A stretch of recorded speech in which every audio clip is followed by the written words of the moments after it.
Hi, I'm Rob Shaw with Mountain Athlete, and I'm here with one of my sponsored athletes, Sarah Carpenter, who just came back from to Jackson, or to the valley here from Alaska, where she's been guiding Denali. And how long have you been guiding up there, Sarah? Been guiding on Denali about 5 or 6 years. This is my 7th trip up there. Your 7th trip up there. And which company do you work for up there? I work for Alpine Ascents International. Alpine Ascents International.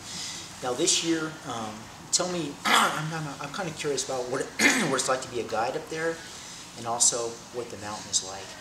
This year specifically, you had, was it 2 trips that you had up there, 2 sets of clients? Yep.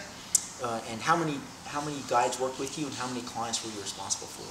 So I guide with one other guide, and for actually all the trips I've worked, I guide with my husband. So there's 2 guides, Dawn, right, and myself, and we have 6 clients. 6 clients for the 2 of you? Yep. Yep. So we end up with 2 rope teams of 4 people each.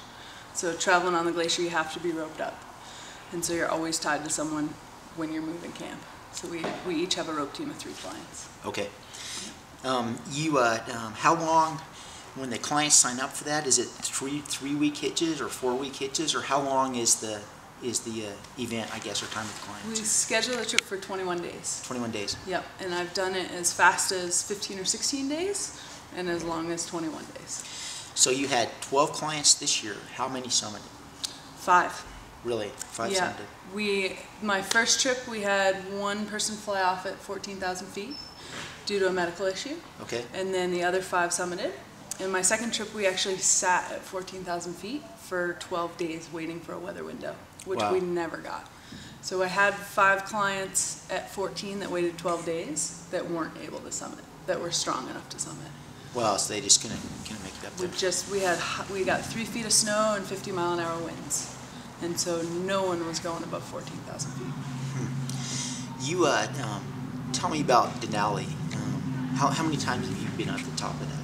I've summited 3 out of the 7 times I've guided it. Really? Yeah. Yeah.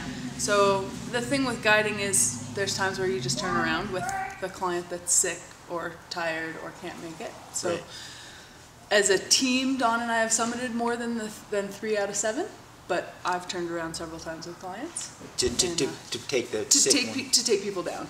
Right. Yep, back to 17 camp. But Denali it's a beautiful place. The West Buttress, which is the route that I guide, is the most popular route, and I'd say 90 to 95% of climbers climb the West Buttress. But there's routes all over the mountain. I've worked on the north side, the Muldrow, which is the highest vertical relief, or the most vertical relief, I believe, in the world. You climb from 2,000 feet to 20. Wow. So you got 18,000 feet of climbing. Oh. What is it like day to day working with your clients? Do you have to cook for them and do everything for them? Clients come, they have some mountaineering skill, but when we fly into base camp, we review all the mountaineering skills. So okay, how to travel on a rope team, how to rig a sled, pack your pack, and get ready. We talk about self-arrest. We also talk about communication and crevasse rescue in case anyone falls in a crevasse. And then clients are responsible. The most important thing for me on Denali is teamwork. So we build a team. So if we have 6 clients and 2 of us, there's 8 people on our team. So as a team, we set up tents and build camp. Dawn and I are responsible for all the cooking and making water, and then responsible for sort of the overview of safety. But how I see it is our whole team is responsible for safety. But we do a lot of work, but clients also have to do a lot of work. Is there any type of prerequisite for the clients in terms of fitness coming in or mountaineering skill? They have a course ahead of time, so you're not just getting somebody off the street? Yeah, so clients have to have some form of mountaineering experience. And Alpine Ascents has Denali prep courses, so they're 8 to 12 days of learning how to travel on a glaciated peak with an ice axe, with crampons, on a rope. So they have to have some form of experience. And then in terms of fitness, there's a recommended fitness level. And I've actually talked to quite a few people who've used the Big Mountain training program from here, and that I've seen great success with. Because you need endurance, but you also need mental fortitude. And I see folks who have been able to grind through a program like the Big Mountain program having more success than folks who have just spent hours on a treadmill.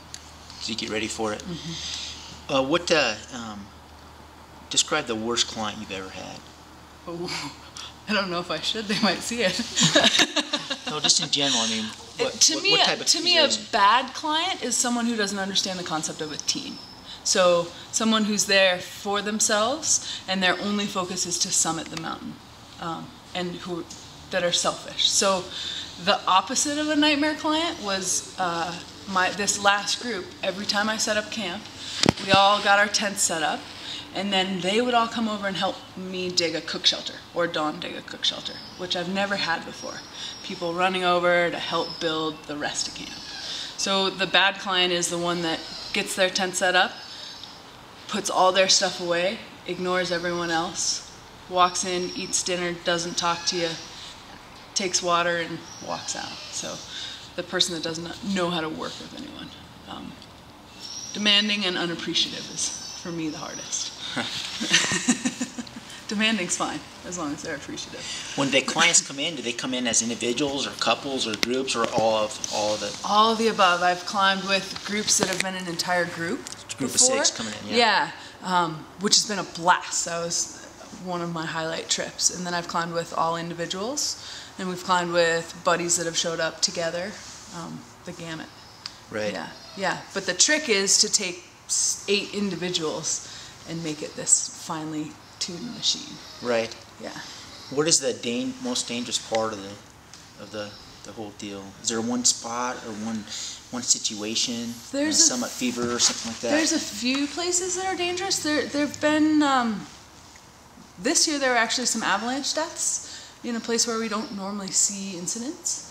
But there's an area around Windy Corner, which is on the way to 14 Camp, that there's a rockfall hazard, which always makes us nervous. So we go through there pretty efficiently.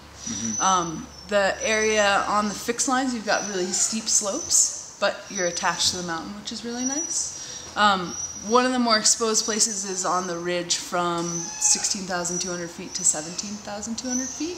Just this narrow ridge that you're walking on. So you're relying on your balance and your client's balance. And that can be quite daunting some days, because you got a big pack on, and so you can't move in wind. Right. And then the Audubon is actually the deadliest place on the mountain, as I understand it, which is for summit day, from 17.2 to about 18.2, which is heading up to Denali Pass. There's been, I believe, the most fatalities on the Audubon on the mountain, and it's typically on the descent. You've summited, you're tired, you can see 17 Camp, and you still have to traverse this big steep slope. So the fall factor is the scariest part. That's the scariest part. What's the best part about guiding Denali? The people. Really? Yeah, the people. I guide the same dates every year, or similar dates, and I see the same guides up there every year. And I love the other teamwork. guys, right? As soon as we get on the mountain, it doesn't matter what company you work for. Right. If you have a client that needs to go down, you can send them with any other company, as long as they're willing to go down with them. And teaming up with guide teams, knowing that we can all back each other up, as well as working with the rangers, as well as just meeting people from all over the world. That's my favorite part. What's the worst part? Yeah. The worst part, sitting for 12 days was pretty hard. Yeah. Not being able to climb. That was the hardest part for me. And other times, I mean, the worst part is when you lose friends up there, or when there's big accidents, when you have to, deal with rescues or see rescues or deal with people who've lost people up there. Have you ever had a client injured, not get sick, but just injured up there somehow, and how to get them off? I haven't had a client injured. I had a client have a panic attack at the summit. That was really stressful, quite scary. In terms of injuries, I've helped with some of the ranger rescues, but I've never had a client injured to the point where we needed to evac them. Yeah, fortunately. Thank you very much. My pleasure. Thank you. Yes, ma'am.